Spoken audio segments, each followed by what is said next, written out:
Dating older guys is fun until you realize why they're single at that age, right? At first, it feels like an upgrade. He's got a real job. He knows about wine. He doesn't live with three roommates who play Xbox until 4 a.m. Fine. You're thinking, finally a man. But then 3 weeks in, you start connecting the dots, right? He's not single because he's mysterious. He's single because he's stubborn. He's set in his ways. And he thinks therapy is for other people. Okay, he'll take you to a nice dinner, sure, but he'll also argue about, how tipping 18% is, like a crime.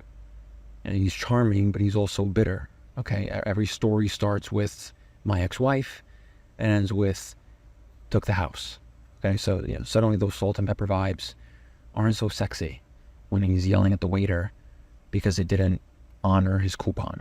All right, so and God forbid you ask him to change. A younger guy says, "Yeah, I'll try." Older guy says, "This is who I am." So yeah, that's why you're eating microwave leftovers alone in your 40s, Greg. All right, so yeah, dating older can be fun, but just remember, there's usually a reason that wise, mature man is still single, and sometimes the reason is him.